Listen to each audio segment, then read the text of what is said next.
ABC agro classes Udaipur के ई platform पर एक बार फिर से स्वागत है आप सभी विद्यार्थियों का। जब मैंने आपको पिछली कक्षा में बात करी थी कि केमिस्ट्री की जब हम बात करते हैं तो उसका सबसे महत्वपूर्ण टॉपिक होता है वो होता है परमाणु। इसके 2-3 लेक्चर मैंने पहले से ही वीडियो पे यूट्यूब पे अपलोड कर दिए हैं, आप देख सकते हैं। आज हम एक नया टॉपिक लेते हैं जो है परमाणु का ही भाग, लेकिन उसमें से एग्जाम में क्वेश्चन बनते हैं। उसको कहा जाता है ऑफ-बाउ सिद्धांत।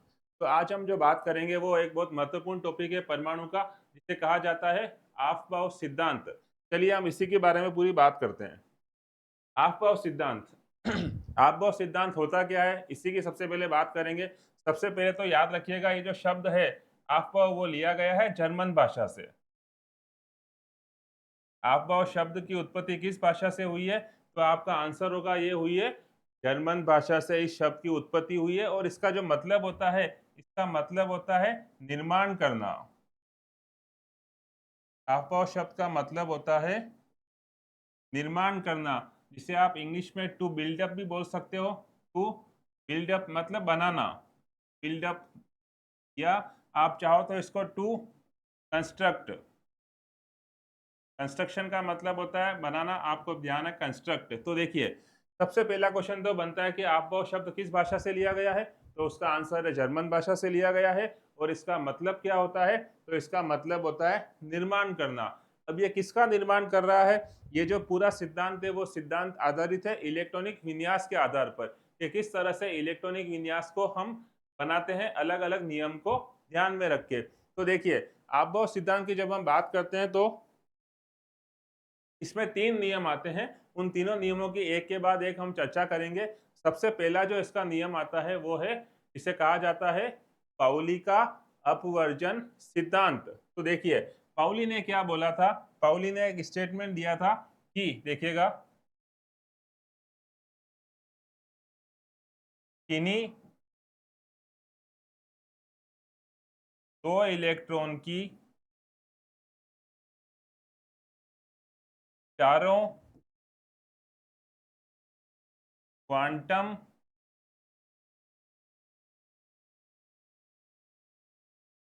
संख्याओं का मान कभी भी समान नहीं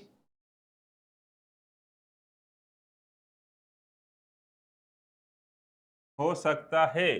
पर देखिए अगर आपसे सिंपल क्वेश्चन ऐसा पूछे कि पाउली का नियम क्या होता है, तो ये लिखा हुआ आपके सामने, पाउली का नियम किन्हीं 2 इलेक्ट्रॉनों की चारों क्वांटम संख्याओं का मान कभी भी समान नहीं हो सकता है। ये पूरा स्टेटमेंट किसके द्वारा दिया गया, ऐसा प्रश्न पूछे तो उसका आंसर है पाउली का नियम। अब देखिए यहाँ पे एक इंपॉर्टेंट शब्द लिखा हुआ है, वो इंपॉर्टेंट शब्द लिखा हुआ है, एक तो क्वांटम संख्याएं। परमाणु की जो इलेक्ट्रॉन की जो 4 क्वांटम संख्याएं होती है, उन चारों का मान कभी भी समान नहीं हो सकता है। लेकिन किसके लिए, वो इंपॉर्टेंट शब्द है 2 इलेक्ट्रॉनों के लिए।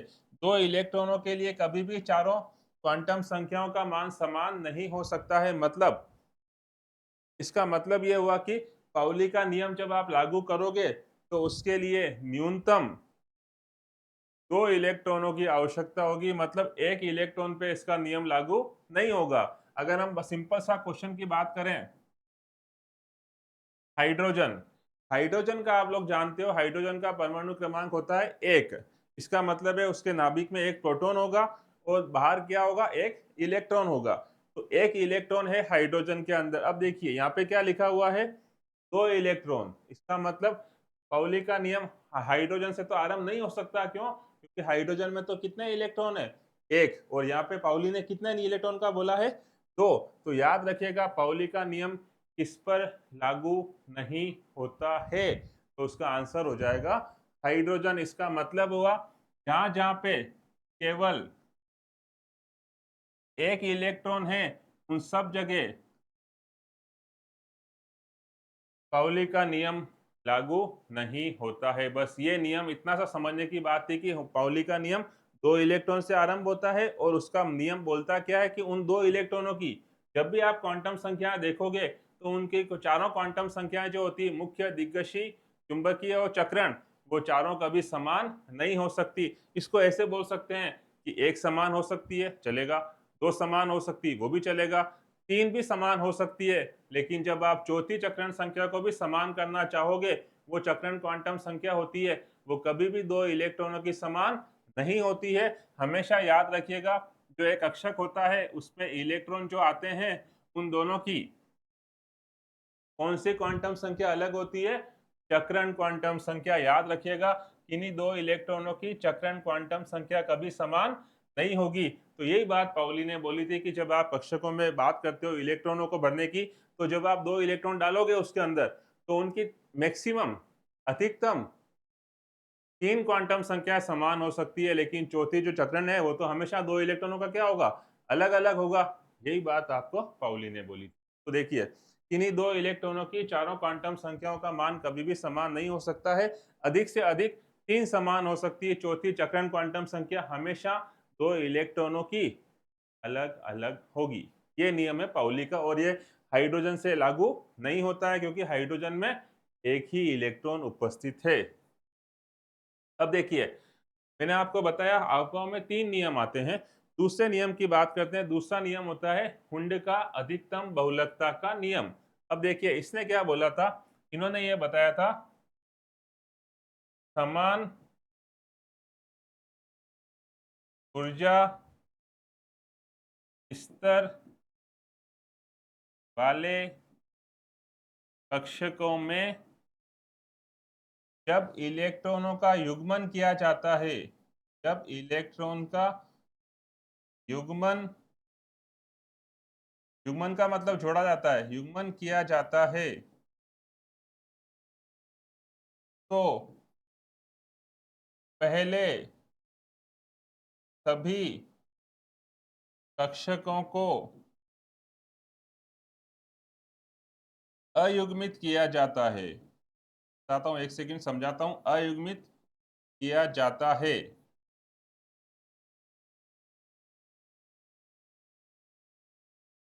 उसके बाद उनका युग्मन किया जाता है, उनका युग्मन किया जाता है। ये नियम है पूरा हुंड का अधिकतम बहुलकता का नियम, जो ये बोलता है समान ऊर्जा स्तर वाले कक्षकों में जब इलेक्ट्रॉनों का युग्मन किया जाता है, तो पहले उन सभी कक्षकों को अयुग्मित किया जाता है और उसके बाद में उन सबको युग्मित कर दिया जाता है। सामान्य भाषा में, सरल भाषा में समझाना चाहूं तो समान कक्षा ऊर्जा स्तर का मतलब हुआ, जैसे पी कक्षक है, ये पी कक्षक है, इसके कुल भाग 3 होते हैं। तो हुंड का नियम ये बोलता है कि जब आप इस पूरे पी कक्षक के अंदर इलेक्ट्रॉन भरते हो, तो क्या करना है? सबसे पहले सारे कक्षकों को आधा आधा भर दो। आधा आधा भरने का मतलब अयुग्मित कर दो। एक कक्षक में कितने आते हैं इलेक्ट्रॉन अधिकतम? 2। तो जब आप 2 का आधा करोगे तो 1 होगा। तो इन सब कक्षकों के इलेक्ट्रॉन के अंदर कितना कितना करना है? आधा आधा। एक इसमें भरा, दूसरा इसमें भरा, तीसरा इसमें भरा। यही तो लिखा हुआ है। सभी कक्षकों को पहले क्या कर दो? अयुग्मित कर दो। अयुग्मित कर दिया। अयुग्मित का मतलब सब में एक एक भर दिया। उसके बाद में क्या लिखा हुआ है? उसके बाद में लिखा हुआ है कि उसके बाद में उन कक्षकों का क्या किया जाता है? युग्मन किया जाता है। युग्मन का मतलब उनको जोड़ा जाता है। तो जब आपने 3 कक्षक अलग अलग भर दिए, उसके बाद में ये आएगा चौथा, ये आएगा पांचवा और ये आएगा छठा। तो पहले आपने ग्रीन ग्रीन जो लिख रखे हैं वो पहले आपने क्या किया था? अयुग्मित किया था। उसके बाद ये रेड इलेक्ट्रॉन नए आए, तो उससे क्या हो गया? कक्षकों का युग्मन हो गया। ये चीज है हुंड के नियम की, कि समान समान ऊर्जा स्तर वाले कक्षकों में जब इलेक्ट्रॉनों का युग्मन किया जाता है, तो इलेक्ट्रॉनों को भरा जाता है, तो पहले उनको आधा आधा भर दीजिए, उसके बाद में उनको पूरा भर दीजिए। इस तरह से हम हुंड के नियम की बात कर सकते हैं। अब देखिए, हुंड का नियम में इंपॉर्टेंट शब्द आता है वो सबसे पहला वाला। क्या लिख रखा है इसमें सबसे पहले?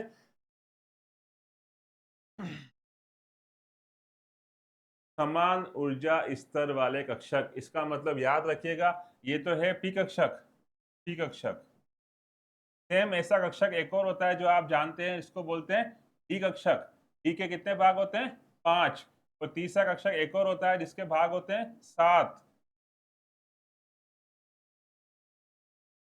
सात। एफ कक्षक, इसको बोलते हैं एफ कक्षक, इसको बोलते हैं डी कक्षक, इसको बोलते हैं पी कक्षक, और एक होता है एस कक्षक।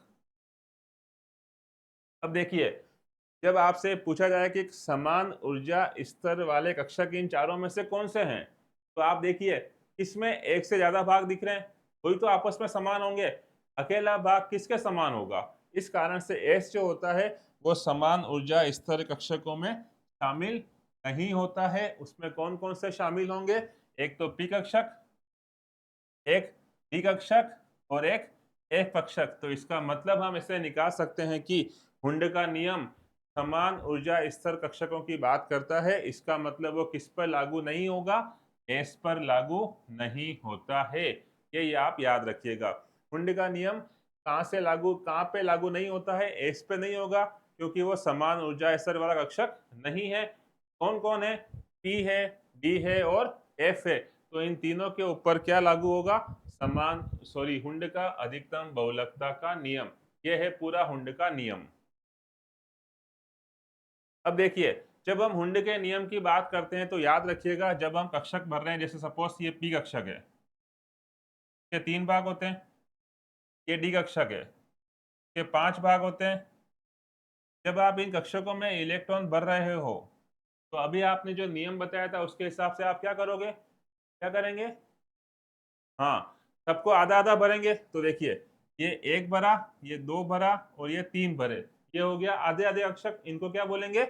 आधे भरे हुए को बोलते हैं अर्धपूरित। ठीक है। अच्छा, फिर उन्होंने ने क्या बोला कि जब आप इन सबको आधा आधा भर देते हो, उसके बाद में इनको क्या कर दो? युग्मित कर दो, पूरा पूरा भर दो। तो देखिए, फिर ये चौथा, ये पांचवा और ये छठा। यहां तक बात समझ? तो ये कौन सा कक्षक हो गया? पूरित। तो याद रखिए, जब इसको आधा भरा गया था तो उसमें 3 इलेक्ट्रॉन थे, जब पूरा भरा तो इसमें कितने हो गए?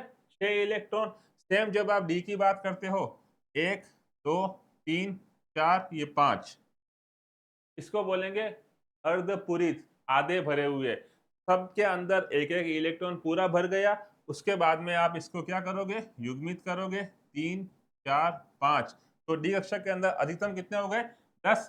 पी में कितने हो गए अधिकतम? 6। तो याद रखिए, अर्धपूरित की बात करें तो अर्धपूरित कितना हो गया? P3। पूरित कितना हो गया? P6।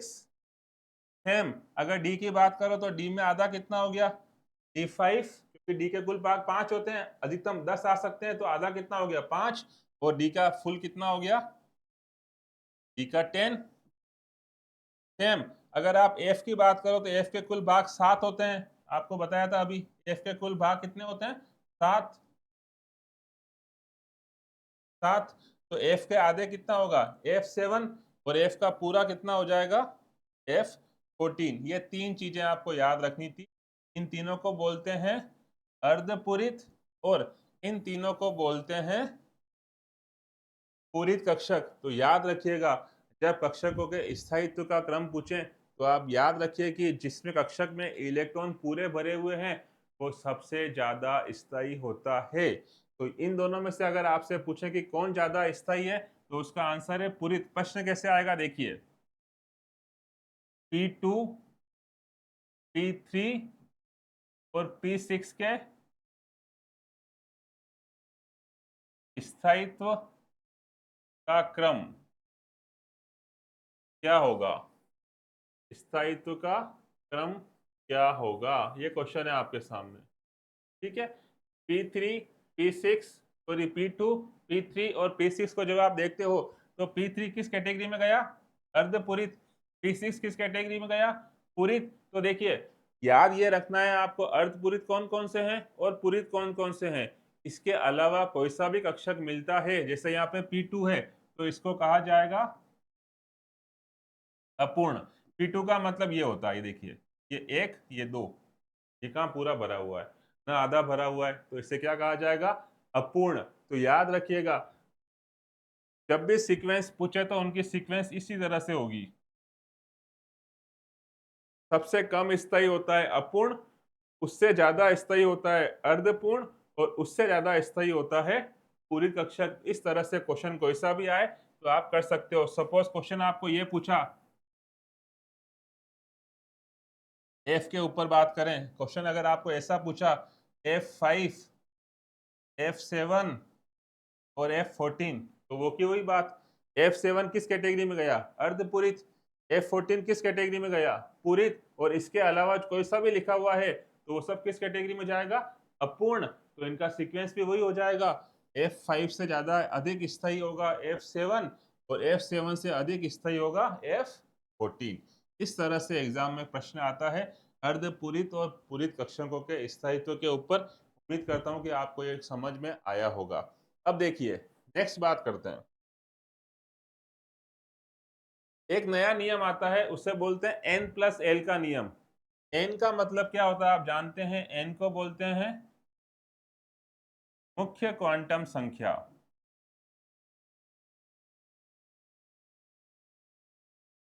और L का मतलब होता है दिग्गजी क्वांटम संख्या।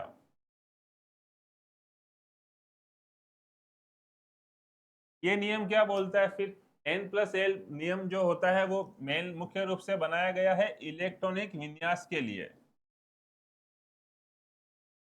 ये इलेक्ट्रॉन जब आप भरते हो अलग अलग कक्षकों में तो उसको किस हिसाब से भरोगे, तो वो हमेशा याद रखिएगा इलेक्ट्रॉन N+L नियम के, N+L के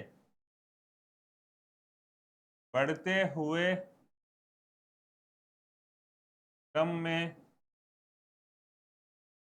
भरे जाते हैं। ये नियम है।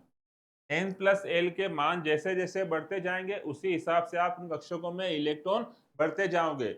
मतलब ये हुआ कि जिसमें N+L का मान सबसे कम है इलेक्ट्रॉन पहले वहां जाएगा। जब वो कक्षक पूरा भर जाएगा फिर N+L का मान उससे जहां ज्यादा होगा, सपोज अगर 1 है तो पहले 1 में गया, 1 में 2 इलेक्ट्रॉन भर गए, उसके बाद में कहाँ जाएगा वो? 2 के अंदर। इस तरह से N+L का नियम होता है। मैं आपको थोड़ा समझा देता हूँ कुछ उदाहरण के तौर पर। ये देखिए, अगर मैं आपसे पूछूं कक्षकों के बारे में बात करें तो याद रखिएगा n की वैल्यू और N+L की वैल्यू अगर हम यहाँ पे बात करें तो देखिएगा, एक में L की वैल्यू लिख रहा हूँ, एक में n की वैल्यू लिख रहा हूँ, और अब मैं आपके सामने दोनों के प्लस करके बता रहा हूँ। ठीक है, ये देखिएगा। ठीक है, n की वैल्यू सबसे पहले ऑब्वियस बात है कक्षक कौन कौन से होंगे। अगर हम बात करें सबसे पहला कक्षक होगा 1s, 1s ही होगा। फिर हम लिखेंगे 2s और क्या लिखेंगे? 2p। फिर हम लिखेंगे 3s, 3p और लिखेंगे 3d। इसके जब हम बात करते हैं तो आपको मैंने बताया था यहाँ पे जो गणित का मान है सारे कक्षकों में वो सब मान होगा n का मान। तो आपको याद ही नहीं करना है, आपको जो भी गणित का मान लिखा हुआ है वो सब n के मान होंगे। तो यहाँ पे तो क्लियर है n का मान 1, यहाँ पे 2, यहाँ पे 2, यहाँ पे 3, ये 3 और ये 3। इसी तरह से होगा। अब देखिए L के मान आपको 4 ही याद रखने हैं। कौन कौन से? L के मान 0, 1, 2 और 3। जब L का मान 0 लिखा है कक्षक का नाम होगा S। जब यहाँ 1 लिखा होगा तो इसका नाम होगा P। जब 2 लिखा है तो इसका नाम होगा D। और जब 3 लिखा है तो इसका नाम होगा F। बस ये 4 वैल्यू याद रखनी है। 0 किसके लिए होगा? S के लिए, P के लिए 1, D के लिए 2 और F के लिए 3। तो अब देखिए यहाँ पे क्या लिखा हुआ है? S। S का मान कितना लिखा हुआ है? 0। तो यहाँ पे कितना आंसर आएगा? 0। यहाँ भी क्या लिखा हुआ है? S, 2s। तो n का मान तो 2 हो गया, L का मान अभी बता रखा है आपको, आंसर क्या आएगा? 0। सेम नीचे यहाँ बात करेंगे तो 1, यहाँ पे 0, यहाँ 1, यहाँ D का मान कितना होता है? 2। अब आपको सिंपल क्या करना है? ढूंढना है। 1 और 0 कितना होता है? 1। 2 और 0 कितना होता है? 2। 2 और 1 कितना होता है? 3। 3 और 0 कितना होता है? 3। 3 और 1 कितना होता है? 4। 3 और 2 5 कितना होता है? 5। क्या समझ में आया? मैंने आपको अभी बताया कि इलेक्ट्रॉन जब भरे जाते हैं तो N+L के बढ़ते हुए मान के अनुसार भरे जाते हैं। सबसे कम मान क्या है? 1 का है। तो इलेक्ट्रॉन सबसे पहले जाएगा 1s में। आप जानते हो hydrogen 1s1, helium 1s2 same. उसके बाद में कहाँ जाएगा, 2 के अंदर 2s, 1s के बाद क्या आएगा 2s और क्या आएगा 2p। तो पहले इलेक्ट्रॉन गया 1s में, उसके बाद गया 2s में, उसके बाद गया 2p में। ये क्लियर है। अब देखिए समस्या कहाँ आती है, जब आपको यहाँ लगे कि n प्लस एल के दो मान समान मिले, समान मिल सकते हैं 5 5 3 3 2 2 कुछ भी समान मिले। तो जब यहाँ पे आपको n प्लस एल का मान समान मिल रहा है 2p और 3s में से, तब ये कहा गया कि अगर किसी कक्षकों के n प्लस एल के मान समान मिलते हैं तो इलेक्ट्रॉन पहले वहां जाएगा जहां पर n का मान कम होगा। तो देखिए 2p और 3s में से n का मान कम कहां पर है 2p का, तो इलेक्ट्रॉन पहले कहां जाएगा 2p में। तो 2p के बाद इलेक्ट्रॉन कहां जाएगा 3s में, क्योंकि उसका भी मान 3 है, फिर 4 और फिर 5। अब देखिए इस तरह से इलेक्ट्रॉन हमेशा n प्लस एल के बढ़ते हुए मान के अनुसार भरे जाते हैं। अब देखिए अगर आपके सामने एक क्वेश्चन पूछा जाए, वो क्वेश्चन देखिएगा, एक क्वेश्चन लिखा हुआ है 4f 5d और 6p में इलेक्ट्रॉन भरने का क्रम क्या होगा। अगर आपसे ऐसा पूछें कि 4f 5d में इलेक्ट्रॉन भरने का क्रम क्या होगा, तो बताइए इसका आंसर क्या आएगा।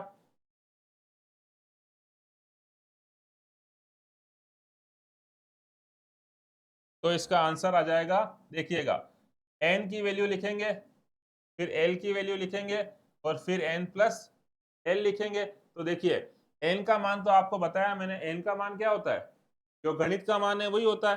तो गणित का मान यहाँ पे क्या लिखा हुआ है 4, यहाँ पे क्या लिखा हुआ है 5 और यहाँ पे क्या लिखा हुआ है 6 सेम। अब l का मान तो आप जानते हो, अभी बताया मैंने आपको, l का मान क्या बताया था, ये रहा l का मान, s के लिए 0, t के लिए 1, t के लिए 2, f के लिए 3, सेम वही बात। तो यहाँ पे f देखती है l का मान क्या हो जाएगा 3, t देखती है l का मान क्या हो जाएगा 2, p देखती है l का मान क्या हो जाएगा 1। तो जोड़ना है आपको, 4 और 3 7, 5 और 2 7, 6 और 1 7। अब देखिए मैंने अभी बताया था आपको कि जब n प्लस एल का मान हमेशा समान होता है, उस कंडीशन में, उस स्थिति में इलेक्ट्रॉन पहले कहाँ जाएगा, जहां पर n का मान कम होगा। तो याद रखिएगा इलेक्ट्रॉन पहले 4f में जाएगा, फिर 5d में जाएगा, फिर 6p में जाएगा। तो इसका आंसर हो जाएगा इलेक्ट्रॉन गया पहले 4f में, उसके बाद गया 5d में और उसके बाद गया 6p में। ये इनका सीक्वेंस रहेगा इलेक्ट्रॉन भरने का। यहां तक बात समझ में आई आपको, क्लियर हुआ, आई बात समझ में। 4f 5d और 6p में अगर इलेक्ट्रॉन भरने हो तो किस तरह से जाएंगे, इस तरह से जाएंगे, क्लियर। अब देखिए इंपोर्टेंट 3 क्वेश्चन आते हैं, वो लिखा हुआ है मैंने आपके सामने कि हमने जो पाउली के नियम की बात करी थी कि पाउली का नियम कहाँ से आरंभ होता है, और हमने तब बताया था कि एक इलेक्ट्रॉन पे लागू नहीं होता है। तो हाइड्रोजन के जस्ट बाद में क्या आता है हीलियम। हीलियम में कितने इलेक्ट्रॉन होते हैं, तो उसका विन्यास क्या होता है 1H1 हाइड्रोजन, उसके बाद आता है 2 हीलियम। क्या पता है, आपको पता है हीलियम के इतना कितने इलेक्ट्रॉन होते हैं 2। तो याद रखिएगा पाउली का नियम जो होता है वो आरंभ कहाँ से होता है, हीलियम से आरंभ होता है, ठीक है। अब देखिए हुंड का नियम कहाँ से आरंभ होता है। हुंड के नियम की जब हमने बात करी तो हमको बताया था वो लागू एस पर नहीं होता है, वो कहाँ से लागू होता है पी से। तो पी की जब हम बात करते हैं तो पी के 3 भाग होते हैं।